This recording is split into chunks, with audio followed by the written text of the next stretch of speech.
नमस्कार प्यारे बच्चों, जैसा कि आपको पता है कक्षा 9 के संस्कृत के पाठ्यक्रम के अनुसार हम कक्षा अध्याय संख्या 10 कर रहे थे। जटायु हो शौर्यम, जटायु की शूरवीरता, जटायु की शौर्यता। तो हमने इसके पहले 5 श्लोक कर लिए थे, जिसमें कि पहले में वो सीता जो है विलाप करती है और उस जटायु राज को देखती है। उसके बाद में दूसरे श्लोक में हमने पढ़ा कि वो विलाप करती हुई जटायु राज से कहती है कि ये रावण मुझे मेरा अपहरण करके ले जा रहा है, मुझे देखो।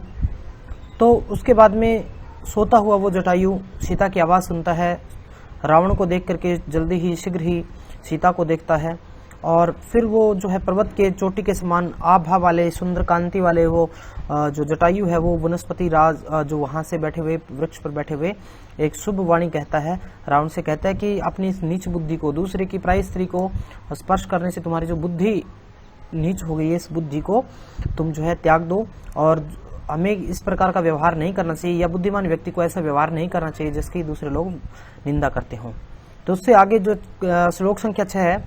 कहता है वृद्धो अहम त्वम युवा धन्वी सर्थ कवची शरी न च अपि अदाय कुशली वैदेही में गमिष्यसि।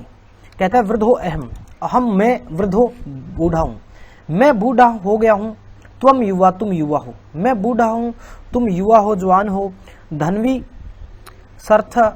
सैरथ कवची सरी, कि तुम जो है वो रथ पर सवार हो, कवचधारी हो और जो है वो और साथ में जो है बाणों को भी धारण करने वाले हो, धनुष को धारण करने वाले हो। इसलिए जो है तुम धनुर्धारी भी हो, तुम रथ वाले हो, तुम कवच वाले हो, तुम बाणों के साथ हो, तुम्हारे पास बाण है। न च अपि, फिर भी आदाय कुशली, कुशलता पूर्वक लेकर के नहीं जा सकते। वेदेही को, सीता को मैं गमिष्यसि, मैं जाने नहीं दूंगा, या जब तक मैं हूं तब तक मैं बूढ़ा जरूर हूं, तुम युवा हो, तुम जो है वो धनुर्धारी हो, तुम्हारे पास रथ है, तुम्हारे पास कवच है, तुम्हारे पास बाण है, ये सब कुछ तुम्हारे पास है, फिर भी जब तक मैं हूं तब तक तुम कुशलता पूर्वक सीता को नहीं लेकर जा सकते। तस्य तीक्ष्ण नखाभ्याम तु चरणाभ्याम महाबलय चकार बहुधा गात्रे वर्णात पतगस्तमः। कहता है कि तस्य तीक्ष्ण नखाभ्याम, उसके तीखे नाखूनों वाले, चरणाभ्याम पैरों से, महाबलय उस महान बलशाली जटायु की, उस जटायु के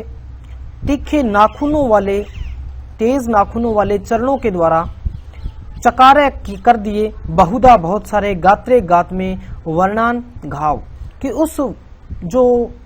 जटायु है जिसके तीखे नाखूनों वाले पैर हैं, उन पैरों से, उन नाखूनों वाले पैरों से उसने उस जो पक्षीराज जटायु जो है,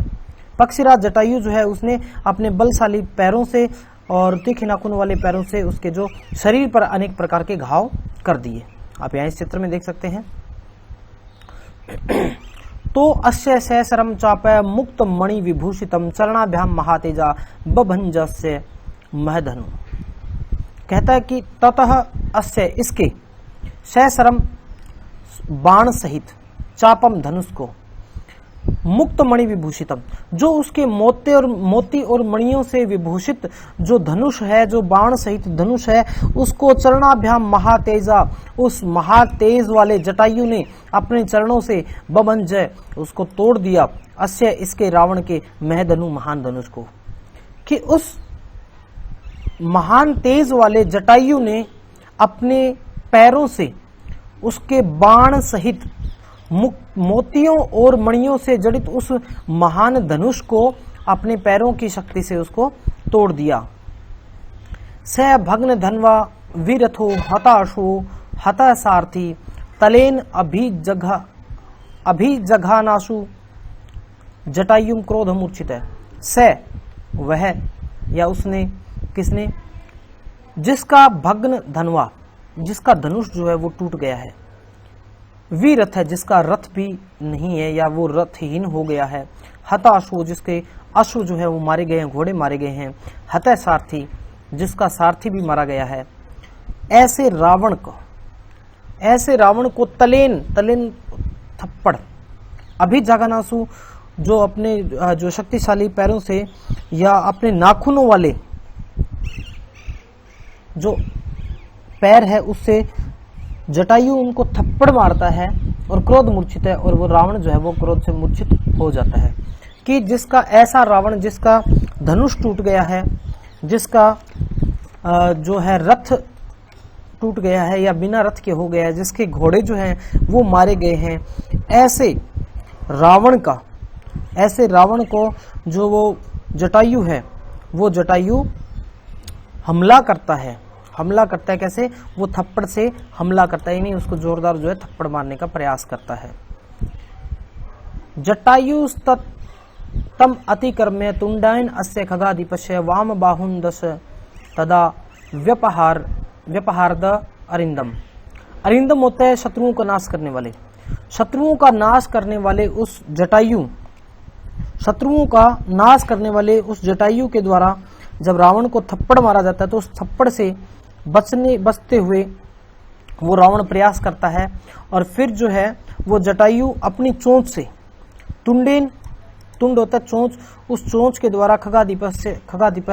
जो पक्षियों का राजा है, वो अपनी चोंच से वाम बाहुन 10 जो बाईं और 10 भुजाएं हैं उसकी, उन भुजाओं को उखाड़ देता है। वो जो है जटायु उस रावण की बाईं और 10 भुजाओं को अपनी चोंच से उखाड़ देता है, क्योंकि जब जटायु उसको थप्पड़ मारने का प्रयास करता है तो उस थप्पड़ से बचते हुए रावण प्रयास करता है, तब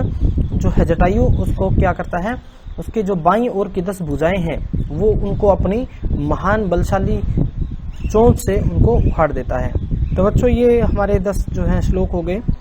उम्मीद है समझ में आया होगा। थोड़ी सी भाषा वैसे तो आसानी है, लेकिन इसका अन्वय करके आप अगर करोगे तो आसानी होगी समझने में। उम्मीद है समझ में आया होगा। अगर नहीं समझ में आया तो कहीं से कोई दिक्कत आती है तो आप कमेंट करके बता सकते हैं, और